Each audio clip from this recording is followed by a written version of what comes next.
Grey list से पाकिस्तान निकल जाएगा और बिल्कुल सब कुछ ठीक ठाक हो जाएगा। वो सब हुआ नहीं। तो ये पाकिस्तान को झटका लगा। मैं पाकिस्तानी मीडिया बहुत क्लोजली फॉलो करता हूँ और लगभग सभी एंकर कह रहे थे कि बस अब तो हो गया, अब तो हो गया। कोई ये नहीं कह रहा था कि कितने पॉइंट्स हैं, हमने कितने पॉइंट्स में से कितने अपने टारगेट्स मीट करे, कितने हमसे चूक गए, इसलिए हम लोग रह गए। पहले तो उसके पहले तो जब एफएटीएफ की मीटिंग बैठी थी उसके पहले सब लोग ये कह रहे थे कि साहब चीन हमारे साथ है और तुर्की हमारे साथ है और ईरान हमारे साथ है और मलेशिया हमारे साथ है, ये सब बातें हो रही थी। और फिर बाद में जब पाकिस्तान उसमें रह गया ग्रे लिस्ट में और यू नो तो फिर उसके बाद फिर ये साजिशों का सिलसिला शुरू हुआ।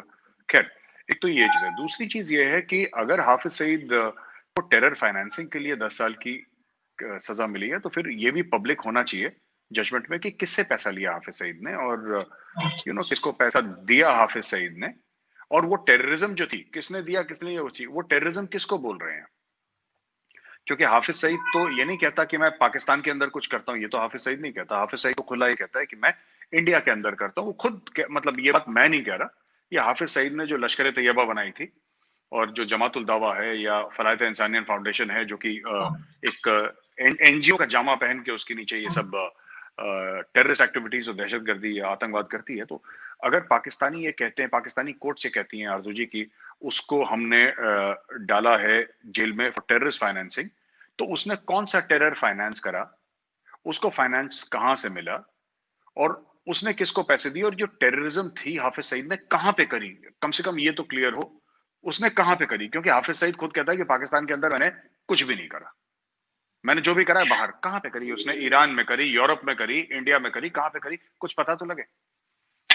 एक चीज मेजर साहब यहाँ पे मैं थोड़ा सा कहना चाहूंगी कि ये जो हाफिज सईद या इस तरह के लोग होते हैं, इनको एक मजहब के नाम पे बहुत ज्यादा डोनेशन मिलता है। आप सोच नहीं सकते जो लोग यहाँ पे देते हैं, हर तरह के जो बड़े बड़े, ये नहीं कि आम लोग तो देते ही हैं जिसकी जो हैसियत होती है, लेकिन जो बड़े बड़े इंडस्ट्रियलिस्ट हैं वो भी इन्हें बहुत पैसे देते हैं। सालाना इनको करोड़ों की उसमें मिलते हैं। सिर्फ हाफिज सईद की बात नहीं है, इस तरह के जितने भी ये रिलीजियस सो कॉल्ड स्कॉलर्स या ये मुल्ला या ये जिहाद के नाम पे, कश्मीर के नाम पे, मजहब के नाम पे ये बहुत पैसा इकट्ठा करते हैं।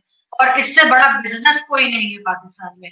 अगर आप किसी से ये कह देंगे कि हम जिहाद कर रहे हैं तो ये पैसा इनको यहाँ से भी मिलता है। लेकिन अब उसमें ये नहीं पता कि लोग हो सकता है अच्छी नीयत से देते हों लेकिन ये उसका मिसयूज करते हैं।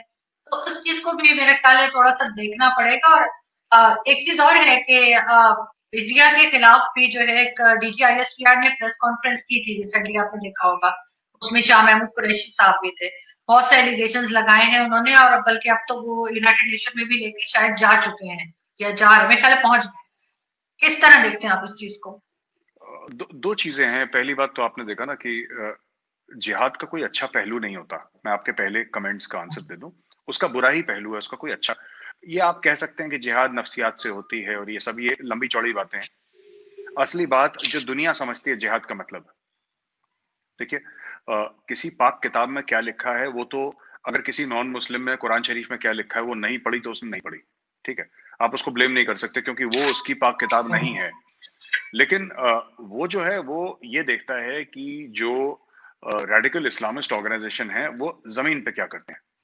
मुझे इससे, as a Hindu, I am a Hindu, अब मुझे इससे क्या लेना देना कि कहां पे किस पन्ने में किस सफे में किस चैप्टर में किस वर्स में क्या लिखा है। मैं तो ये देखूंगा कि जो उस किताब के नाम पे अगर गलत कुछ कर रहा है तो वो कर क्या रहा है, मुझे क्या उससे फर्क पड़ रहा है उसके एक्शन से। तो एक तो हाफिज सईद को वो देखना चाहिए, हाफिज सईद या कोई भी ये आपके जैश मोहम्मद का है ये मौलाना मसूद अजहर, और भी हैं सैयद सलाउद्दीन है। दूसरी चीज मैं ये कहना चाहता हूँ आरजू जी की ये जो पूरी बात है ना कि उसको लोग डोनेशन देते हैं, जरूर देते होंगे, मैं मना नहीं कर रहा, आम लोग डोनेशन देते होंगे। मैंने भी वीडियोस देखे हैं कि वो मसाजिदों के बाहर वो बॉक्स, डोनेशन बॉक्स है, लोग पैसा दे रहे हैं और ये बोला है कि 10 रुपए दो तो 10 रुपए की एक गोली आएगी जिससे काफिर, ये बहुत पहले की बात है, 15-20 साल पहले ऐसा होता था। अब तो गोलियां भी महंगी हो गई हैं, तो अब इतना लोग पैसे देते हैं, सब कुछ देते हैं। बट मेरा सवाल सिर्फ ये है कि चलिए मैं कहता हूं कि आम पाकिस्तानी ने मजहब के नाम पे हाफिज सईद को डोनेशन दिया, पर जो लोग ये कहते हैं कि हाफिज सईद ने पैसा लेके दहशतगर्दी करी है, वो कहां करी, कहां करी? कुछ पैसा लेना अपने आप में जुर्म नहीं है, पर उस पैसे की जो उसने दहशतगर्दी और पाकिस्तानी आवाम को 1 मिनट के लिए आप कोने में रख दीजिए, ठीक है? आप कह रही हैं वो बेगुनाह है, मैं मान लेता हूँ वो बेगुनाह है, हम उस पर बहस ही नहीं कर रहे। मैं कह रहा हूँ कि सवाल सिर्फ ये है कि हाफिज सईद और लश्कर तैयबा ने दहशतगर्दी कहाँ करी उस पैसे को लेके, ये तो पता लगे ना कि कहाँ करी। और दूसरी चीज ये है कि अगर दहशतगर्दी हुई है और पाकिस्तान ने उसको जेल में डाला है तो ठीक है, जिसने 10-15 रुपए दिए जी हैं, जो 20, 25, 50, 100 रुपए दिए जो आम पाकिस्तानी है, आप सबको तो नहीं पकड़ सकते, लेकिन अगर किसी बड़े बिजनेस हाउस ने, जैसा आपने बोला पाकिस्तानी कॉर्पोरेट हाउस ने लाखों करोड़ों में अगर चंदा दिए, तो कम से कम उनका भी इन्वेस्टिगेशन होना चाहिए, पहली चीज। दूसरी चीज ये है कि वो पूरी प्रेस कॉन्फ्रेंस मैंने देखी जो आपने बात करी थी ना, डीजीआईएसपी और शाह महमूद कुरैशी भी थे वहां पे। मैंने वो पूरी आरजू जी वो कॉन्फ्रेंस देखी और मुझे उस कॉन्फ्रेंस में कुछ समझ में नहीं आया। उन्होंने बोला कि इंडिया में कुछ 60 टेररिस्ट कैंप्स हैं, इंडिया में दहशतगर्दी आतंकवादी कैंप्स हैं 60। तो मेरा सवाल है 65 क्यों नहीं है, 55 क्यों नहीं है, 50 क्यों नहीं है? उनकी कोई लोकेशन नहीं दी। उन्होंने बोला हरियाणा में भी हैं, उत्तर प्रदेश में भी हैं, और यहाँ पे भी हैं, वहां पे भी हैं। उन्होंने 5 स्टेट। अगर मैं आपको एक बात बताऊं, मैं कल एक प्रेस कॉन्फ्रेंस करता हूँ, ठीक है ना, और मैं बोलता हूँ पाकिस्तान में 5000 टेररिस्ट कैंप्स हैं, कराची में 1000 है, लाहौर में 1000, इसकी तो कोई वैल्यू नहीं है ना।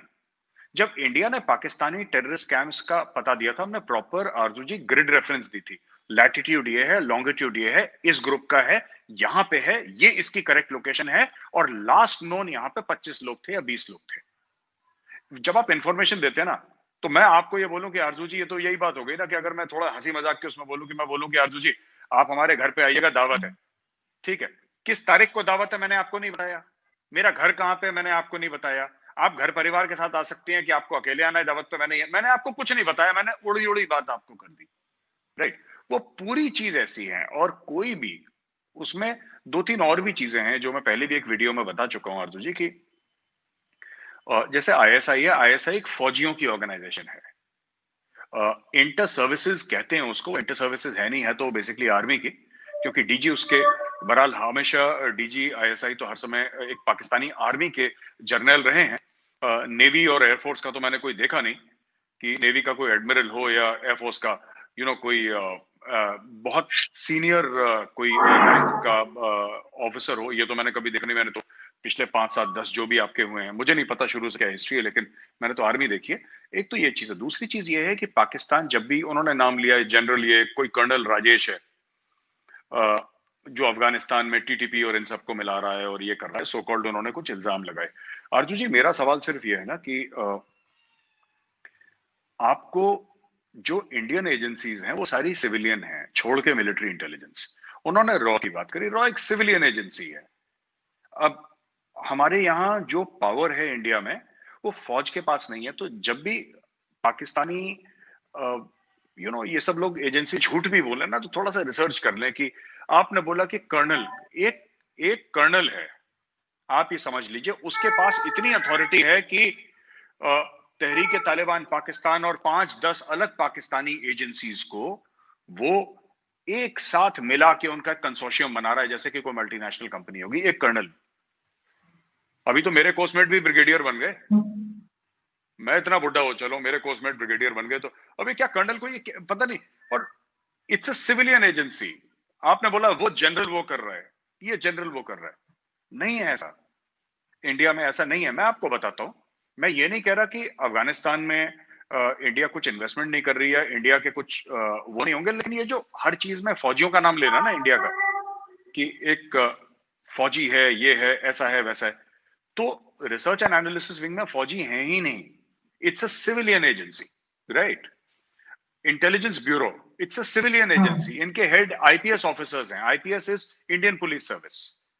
ये पुलिस की एजेंसीज हैं, ये हमारी जो एक्सटर्नल है और इंटरनल भी है इंटेलिजेंस ब्यूरो। हाँ, मिलिट्री इंटेलिजेंस में ऑब्वियसली, क्योंकि इट्स कॉल्ड मिलिट्री इंटेलिजेंस, उसके ऑब्वियसली उसमें मिलिट्री वाले होंगे, लेकिन एमआई का रोल बिल्कुल अलग है। तो मैं तो इस डॉजियर को सीरियसली इसलिए भी नहीं लेता अर्जू जी, क्योंकि मुझे ये बात समझ में नहीं आती कि उन्होंने कैसे करा है, क्योंकि प्रूफ उन्होंने कहीं नहीं दी।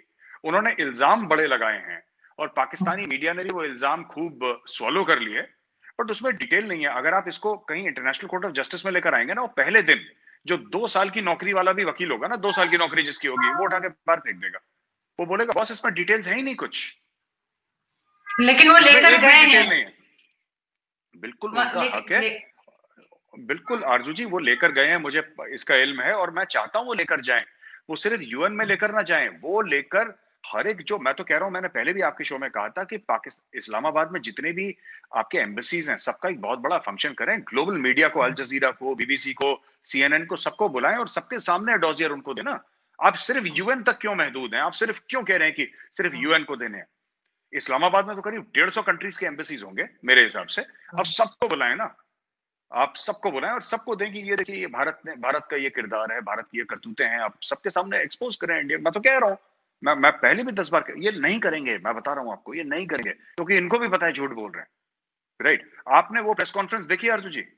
बिल्कुल आपने देखिए देखी ना? जी। जी। आप उसमें ये बताइए कि इन्होंने कुछ डिटेल्स क्यों नहीं दी? जैसे हमने जब 26/11 जब हमने 26/11 की डिटेल्स दी थी आरजू जी, हमने रिकॉर्डिंग दिखाई थी, हमने परवेज मुशर्रफ की आवाज सुनाई थी, आपका जनरल अजीज था कोई, if I remember the name, हमने उनकी आवाज सुनाई थी और हमने बोला था कि ये जो आवाज है ये पाकिस्तान के आर्मी चीफ की है, पाकिस्तान के प्रेसिडेंट की, आप इनकी भी, आई थिंक उस समय वो चाइना में थे, कहीं थे, और हमने ये भी बोला था कि आप दुनिया की किसी भी लेबोरेटरी से चेक करवा लीजिए कि परवेज मुशर्रफ की आवाज है कि नहीं। हमने विद प्रूफ दिया था, बट इन्होंने कुछ नहीं दिया। इन्होंने सिर्फ बोला कि हरियाणा में भी है, यहाँ पे, ये तो थैंक गॉड इन्होंने तमिलनाडु और केरला का नाम नहीं लिया, कह सकते थे। प्रूफ चाहिए ना लेकिन आपको। अब हो सकता है आगे फिर उसके ऊपर मजीद डिटेल्स दें। जब यूनाइटेड नेशन में गए हैं तो ऐसे ये इनकम्प्लीट चीजें लेकर तो नहीं जा सकते। इतनी अकल तो इनमें होनी चाहिए कि ये इस तरह से जब तक प्रूफ कंप्लीट ना हो ये ना जाए। लेकिन ये गए हैं तो इसका मतलब है कुछ ना कुछ है इनके पास। लेकिन साथ ही एक अभी रिसेंटली एक टेरर अटैक हुआ था मेजर साहब, आपकी बात के साथ ही मैं उसको भी जोड़ दूं। उसमें भी कहा गया कि जी मेडिसिन निकली है जो कराची की बनी हुई थी इस तरह का।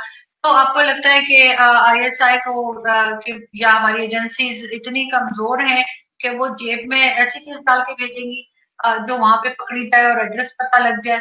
इस तरह से क्यों होगा? कि ऐसा नहीं लग रहा कि क्योंकि ये इससे रिलेटेड क्वेश्चन है इसलिए मैं कह रही हूँ कि डीजी आईएसपीआर की जो प्रेस कॉन्फ्रेंस हुई है उससे बचने के लिए आप लोगों ने ये सब कुछ खुद किया है, ये एक इम्प्रेशन है यहाँ पे। देखिए, दो चीजें आपने बोला ना कि हमारी एजेंसी इतनी बेवकूफ नहीं है पहले भी, और